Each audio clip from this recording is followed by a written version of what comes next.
Crypto currently. Welcome back, you Bitcoin ballers, you crypto creeps. Got a couple of things in the news, and then I'm going to get to the coin that I want to talk about today. Two things in the news that are going to go to illustrate a bigger point. All right. As you're reading blogs and reading news articles and watching YouTube shows and listening to the Crypto Currently podcast on Libsyn, some news today that goes towards the validity of cryptocurrency as a whole, and I want to show them to you. So let's go into the futuristic computational device here real quick. Have a look. Ooh, look at this. This is from CoinDesk. SEC, that stands for Security Exchange Commission, seeks comment on Chicago Board Options Exchange Bitcoin exchange traded funds filings. All right, now you might be looking at that headline and thinking, well, that sounds like a snoozer. All right, well, let's have another look here. The SEC is asking for public comment on two proposed rule changes that, if approved, would lead to the listing of the first ever Bitcoin-based exchange-traded funds. All right, and then the article goes on to talk about what. Here's a little snippet here. There's no inside information about revenue, earnings, corporate activities, or sources of supply. Manipulation of the price on any single venue would require manipulation of the global Bitcoin price in order to be effective, so on and so forth. All right, the problem here is that the Securities Exchange Commission is looking to make sure that scoundrels don't make it into the market and steal money from unsuspecting victims. All right, that's good. That's good. And not only that, but this is an example of the government coming in and saying, look, we're not trying to smash cryptocurrencies.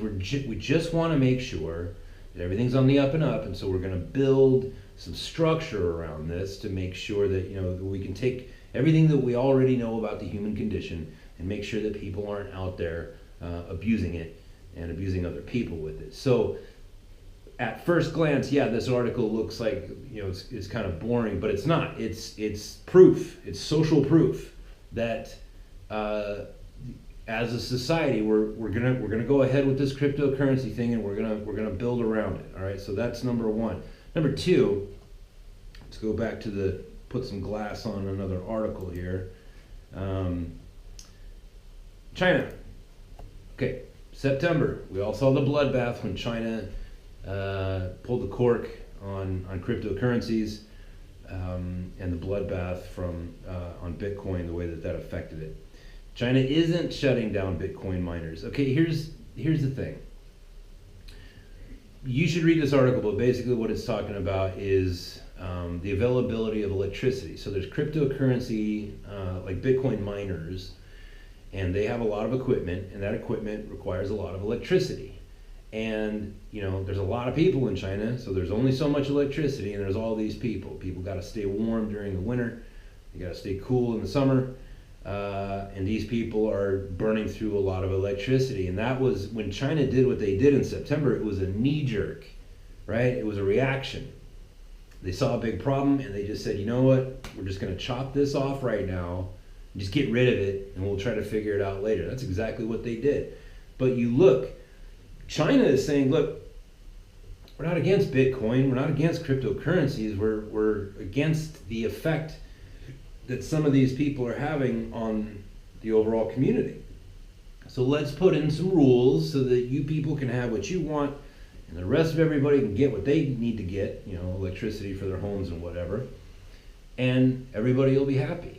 This is good, all right? That means that, as time goes on, if China continues on this course and they continue to build structure around the cryptocurrencies and the miners and everybody else, that means all that money is going to come back into the market, right? How big would that be? Next news article, take a look here. Korean law firm appeals against government's cryptocurrency trading rules. As you may have read or have heard on other shows, Koreans love cryptocurrencies. There's a lot of Korean money in this marketplace, and there's legal battles going on over that. Now, so these are 3 examples. One in the United States with the SEC, one in China, and now one in Korea. These are 3 huge economies that are trying very hard and putting a lot of work into building up regulation around this market. What that means is the cryptocurrency market isn't going away like so many of the haters out there are saying. These people, these nations, ours and theirs, they're all trying. So this is all very good news. It's all very good news. And there's another article too. I'm not going to show it to you, but it was from just a few hours ago, and it was talking about how in India there is backlogs, lines and lines of people that are trying to get into the cryptocurrency market, but it's a slow process because it's taken like up to 20 days for somebody just to get a wallet, just to get a cryptocurrency wallet, because there's just like when we get one, you have to verify you are who you say you are, and you have to verify your banking information, all that stuff. And in India, there's people that are waiting weeks. So that's a good sign too. So number 1, we've got new laws coming into this market, and number 2, we have another social proof. There's a lot more people trying to get into this market. That means there's a lot more money that's coming into the market, and we know that it's coming. It hasn't happened yet. Therefore, it cannot be factored in yet because we don't know who these people are. We don't know how much money they have. Maybe it's 2 rupee. Maybe it's $200 million. We don't know. But the fact is social proof. All right, there's people trying to get into the cryptocurrency market. They can't because it takes a long time to process everybody's information.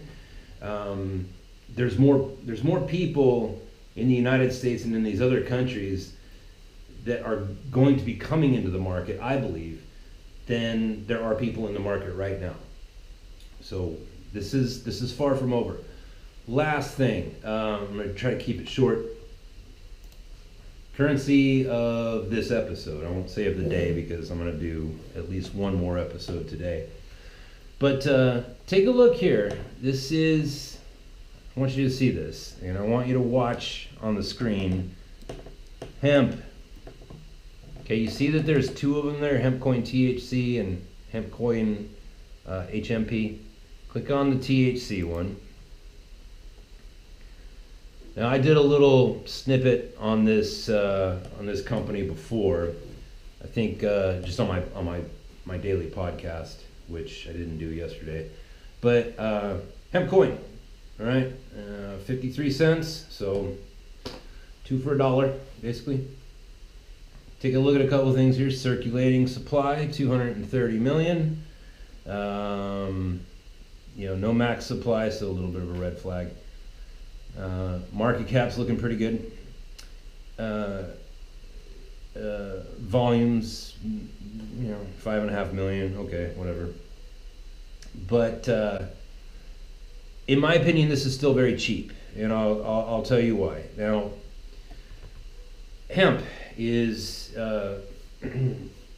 cannabis in the United States is a big business, and from the beginning, from Jamestown, 1775, 76, cannabis, hemp, has been the #1 cash crop in the United States from that point up until I believe it was 1934 when it was put on prohibition, and from that point until now, cannabis has been the #1 cash crop in the United States. And now that it's becoming re-legalized, California announced re-legalization for recreational use. Colorado went through what they went through a couple years ago. It's re-legalized there, and more states are following suit. The problem with it, though, when purchasing recreational use cannabis sativa, is that it's a cash business. Right? Most of their customers paying cash. That's a problem because now you have a place of business that is laden down with cash. What hemp coin is trying to do is to have a currency that these dispensaries and their customers can use to trade with one another, so that the cash is taken out of the equation. All right. Now, since there's only 2 states that I'm aware of, Colorado and California, cannabis has a long way to go. All right, as far as being reintroduced back into American society. It used to be in America that you could pay your taxes with hemp. I don't think we're going to get back to that point, but whatever. The fact is that cannabis is a huge concern in America. Cannabis used to be a staple of the economy in the United States up until the 1930s, when it was prohibited.